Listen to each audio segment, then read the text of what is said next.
Very excited to be here with you all today. My name is Anthony Miller. I am an alumni of the program, so I competed myself in my senior year of high school.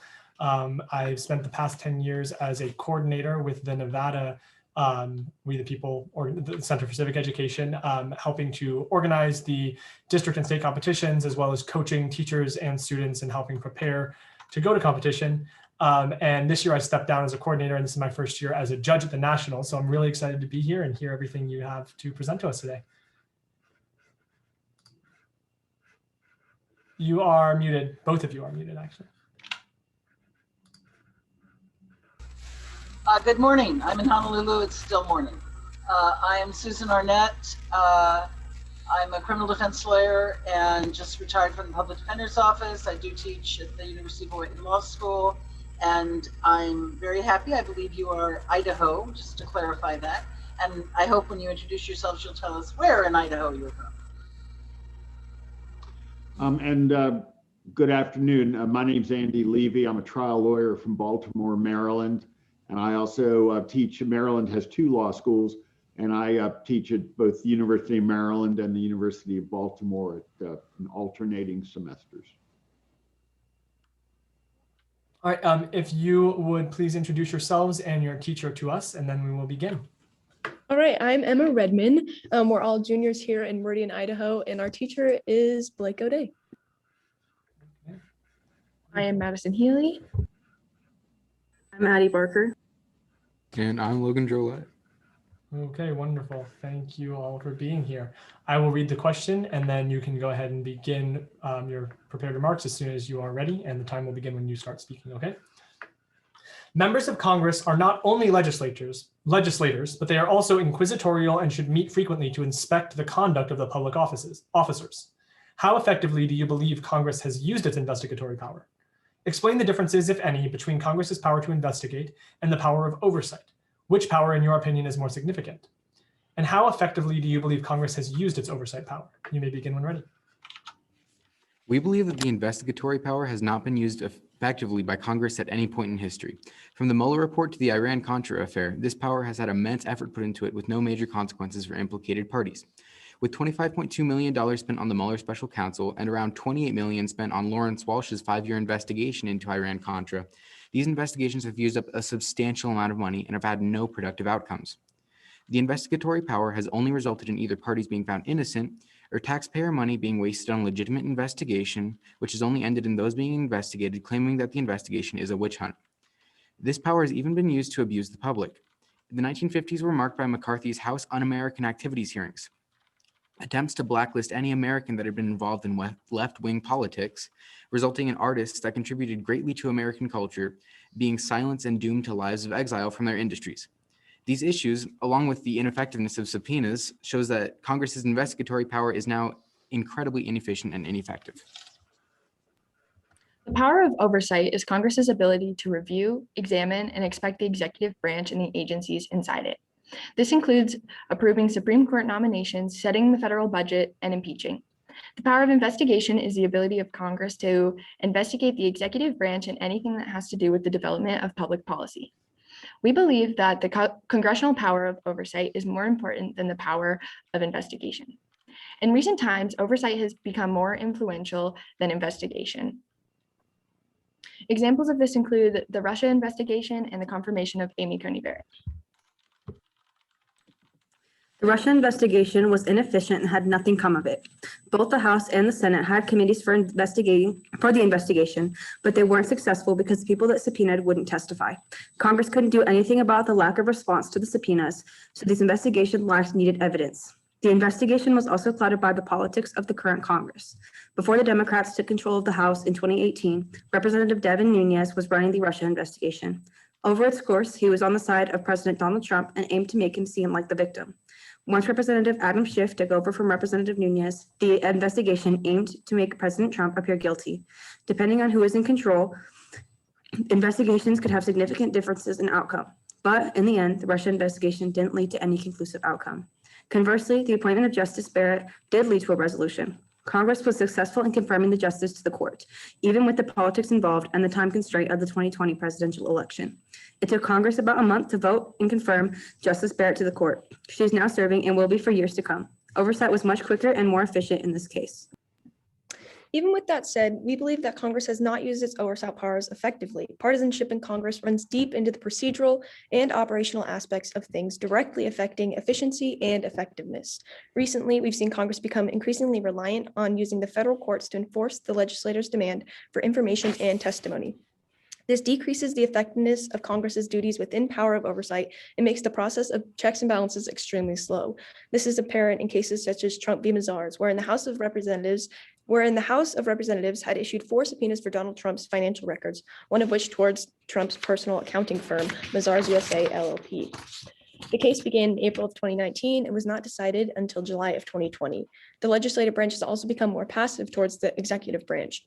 An example of this would be the uptick in large spending bills in Congress, including the recent $1.9 trillion COVID relief bill. This creates a more passive and meek Congress that may not oppose certain executive actions. This all to say, while Congress's oversight power has not been completely dormant, the effectiveness has not been without failure. It will inevitably need improvement if it is to fulfill its purpose of checks and balances. Okay, thank you. So you take a pretty strong stance that the investigatory powers have been really poorly used, have been inefficiently used. So my question here is twofold. Are there examples you think of appropriate or successful uses of Congress's investigation powers? And also, what do you think could be done to make those powers more effective in your eyes?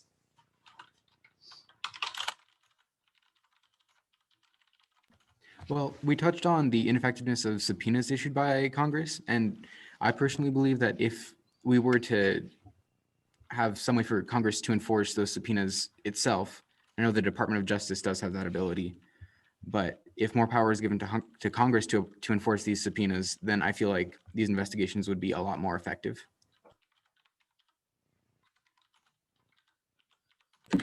I also believe that when we do have Congresses that are very split, like if we have the House controlled by one party and the Senate controlled by another, having better relationships between the two parties to work together to properly investigate could help make investigations go smoother. So I know I brought up the Russia investigation where we had the Republicans trying to find a different conclusion than the Democrats were trying to find. And regardless of who was correct, if they would have worked together and took a more unbiased view, that could have made the investigation go a lot smoother and quicker.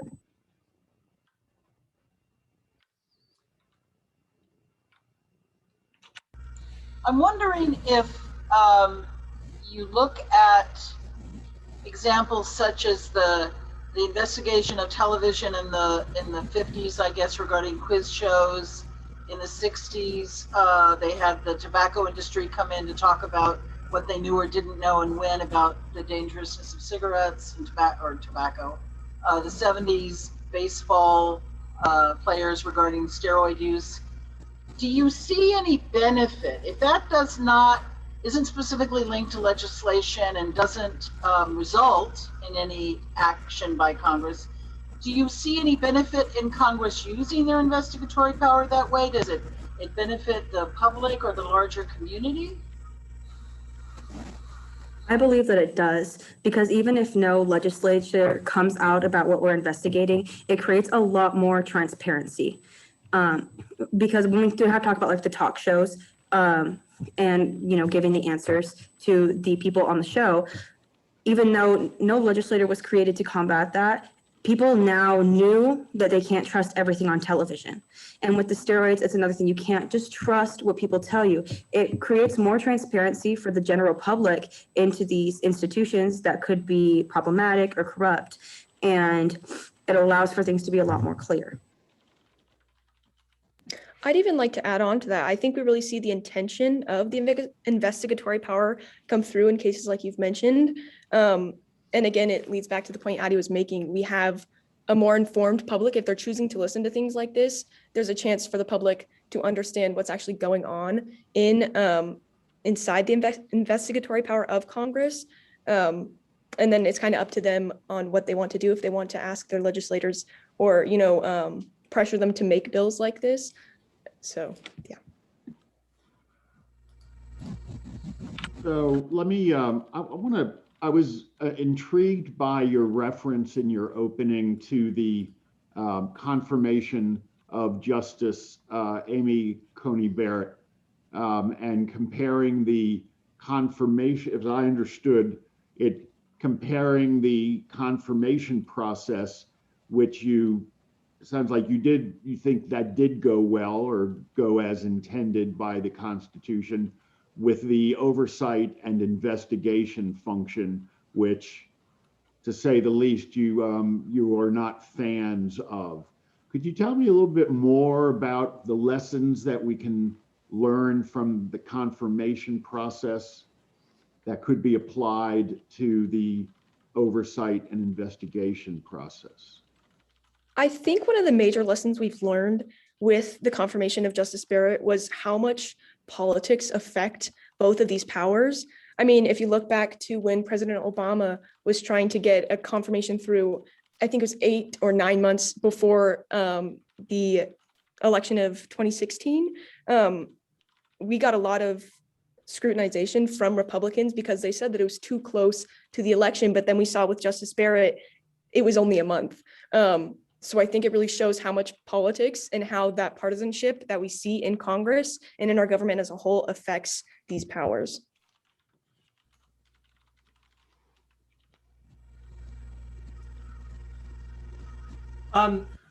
Okay, wonderful. So in today's society, as things become more and more complex, economic systems, the stock market and securities exchanges, technology becomes more complex.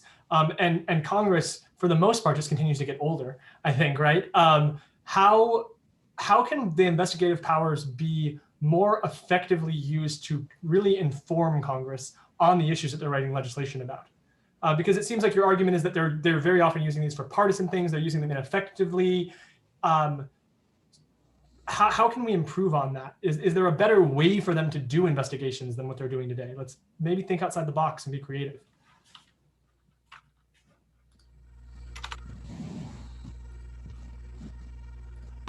So I know that we already talked about like subpoenas and working together better between the two parties.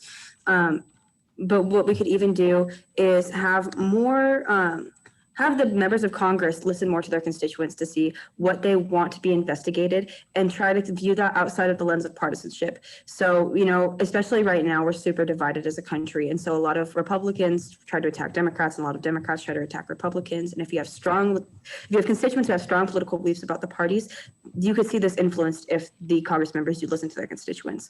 But if we try to take a more unbiased view, like I mentioned before, and try to listen to what these constituents are saying about real problems that are going on in the country and things that we can investigate, that can help us get to better things we're investigating and easier investigation.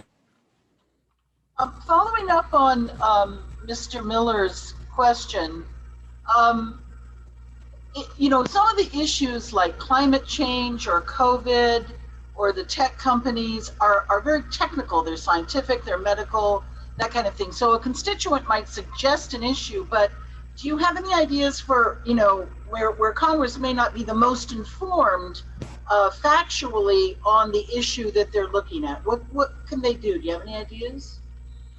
We've seen through COVID that a lot of people have turned to the scientists. Dr. Fauci has taken a very big stance in informing the public, and regardless of his political beliefs and what he believes in, people will choose to listen to him or they won't, and that's always the issue. You're always going to have people who are biased and they're going to listen to who they want to.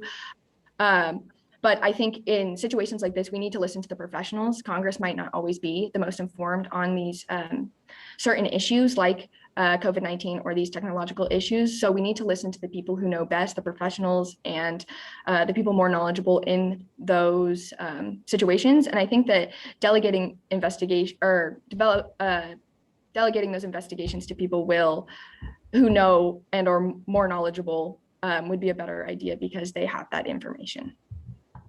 That's time. All right, congratulations. Wow, I just want to say, for a I mean, for any team overall, but particularly for a team of juniors, you all four of you are incredibly well spoken. You are confident and self-assured. You speak clearly and very understandably. The wording choices you make are concise and clear. You're compelling. You're just wonderful conversationalists, wonderful public speakers, and I am just thoroughly impressed with your presentation style and your confidence. As far as the content of the presentation goes, I'm also very, very impressed with your your confidence in taking such a strong, bold stance from the start, and really sticking to it, and really, you know, giving a lot of examples for it. I do think there's something to say about, you know, acknowledging, at least briefly, the examples out there of positive uses of the investigatory powers, right? I mean, Watergate, right? Finding out that Nixon, you know, was doing very, very illegal things in the White House. There's a lot of other examples of times where investigations did really turn up important information, whether it was, you know, unraveling crime, or it was just helping Congress to be informed about things that they needed to pass more legislation on. And I think it's a very fair argument to make that the large majority or the number of ineffective congressional investigations and the amount of time and money and effort spent that could have been allocated to other things is completely inappropriate. It's wildly wrong, and we need to, you know, do something about that. I think that's an absolutely perfect point to make. But I think you do need to, you know, give a little bit of credence to the other side, that we don't want to just get rid of the investigatory powers, right? There are points where it's been very valuable and helpful. Aside from that, I think you guys did a wonderful job of supporting the points you made. I think that you really did a good job of listening to the questions we asked and responding to them. And you did so quickly and comfortably. It was a very, very nice flowing conversation. The one thing I do want to, from a content point here, say is, I thought that talking about the confirmation of Supreme Court justices as a usage of oversight was kind of a little bit of a stretch. There's lots of good examples of oversight, and it more has to do with, okay, Congress has passed a law. Now they want to follow up and make sure that the executive branch is executing the law faithfully and appropriately, that the law was written in a way that the executive branch is able to faithfully execute, and if it's not, and that it's being effective. Maybe the law they wrote needs to be tweaked. Maybe they need to write a new law to amend it and fix it because they didn't see some issues that could come from it, right? That's a big part of what oversight is. And the confirmation of Supreme Court justice is in its own right an explicit power granted to the Congress by the Constitution, right? So it's a very, very different power. But I saw where you were going with it and how you were kind of applying the parallel. And I like that, you know, I think Andrew asked a question about that. I really liked the way that you drew that parallel and used that there. So overall, wonderful job. Just a couple of things to think about. And man, I wish you guys could compete again as seniors next year. I'd love to see, you know, what your presentation is like with a whole nother year of preparation. Congratulations. I agree. I agree that your approach was bold. I think you're the first group that has said, no, not being effectively used, and came out and said why. I thought your examples of, you know, the tremendous cost in both money and time committed to these with no productive result at the end really illustrated the point that you were making. I agree, though, with Anthony that it might be effective to say not everyone has been ineffective. There are examples where they have been, but they're too far and few between. And maybe, I don't know, because I think you know this area more than I do, but you know, perhaps you could point to in recent times, maybe over the last 20 to 30 years, looking at Whitewater and some other examples from more recent history, that it's become less and less effective than it was at one point. I thought you were responsive to the question that I asked, coming up with examples of, you know, why. I think, Maddie, you mentioned, you know, relying on professionals, and I appreciated that you were all participating. in both the question part as well as the presentation part. And I agree, if this is what you're doing as juniors, watch out when you get to your senior years. I think you all have bright futures from that. Thank you. So I didn't hear anything I disagreed with. You are remarkable, and I like listening to you. You had exactly sort of the right tone. You expressed your positions clearly, in an organized and cogent way. I mean, some people go their whole life and never figure out how to do that. So this is for me just very, very impressive. I guess that just from the perspective of advocacy, which is, I'm an advocate. That's how I earn my living. I think that you promised. I think you overstated your position. I think in virtually all respects, you had your positions were not your reasons for taking your positions were cogent. But I think by saying that that the whole oversight investigation process through our 230 years of history has been an unmitigated disaster, you just sort of you're sort of leading with your chin, if you will. You're kind of setting yourself up because when you take that categorical a position, sort of any sort of chink in the armor is going to sort of bring you down. So I think you can make the same point, and what I understood your point to be was that there were certain sort of systemic structural problems with Congress doing this, which is because as much as anything, they're all political animals. I appreciated the comparison of the Barrett nomination to the Merrick Garland nomination. You attributed it, I think, at least partly correctly to politics, but I think that's a gentle word for what occurred. What you saw was an exercise of just brutal, bare-knuckled power by a group of legislators who had the power and were not embarrassed about taking a position that was diametrically opposed to everything they had said in 2016. Okay, I mean, there's just but they say what you wanted about Mitch McConnell. He understands when he's got the edge, and he's not shy about doing it. So I would have liked to have seen sort of some more nuance in the way you advanced a very accurate and defensible point. Anyway, that's an observation, and none of that changes the fact that you're a very impressive group, and you have nowhere. You're going to have great futures, and it gives me confidence in the future of our country. It really does, because you guys, you're the best. So congratulations. Yeah. If it's okay, I would like to add something just briefly also to that I thought of. I think it's really important to hear this, especially at your age and the point you are in your lives.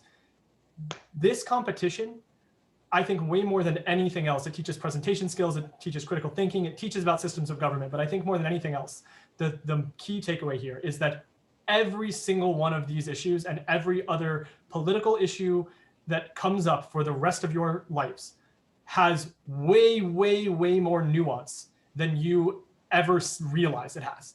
And I have a political science degree. I've worked with students on this over the last 10 years, working through different current events and different historical events over competitions for 10 years. And every single time, I literally have never found an issue that both sides didn't have significant meritorious arguments and points to make. And I think that it's important to recognize that if you're in any point in your life taking a approach that sounds just like the party platform of any party, you're probably wrong in some way with either party, right? And there's so much more complexity than anyone ever realizes without doing a lot of homework and a lot of digging. And what that means to me, what I've learned from that personally, is that if I haven't personally done a massive amount of research to the point where I feel like I have an idea of what the middle ground is and feel comfortable with that, I always will kind of dial back my opinions. I will always say, you know what I mean, that I don't feel too confident or strongly about an opinion if it's too extreme, because likely if it's extreme, it's missing something. So yeah, that's all I wanted to say. I just want you to learn that and take that forward with you in your lives, because that's the most important thing that we the people taught me, I think. Another way to put that is very few things are black and white, but there are an awful lot of shades of gray in the world. Absolutely. Wonderful.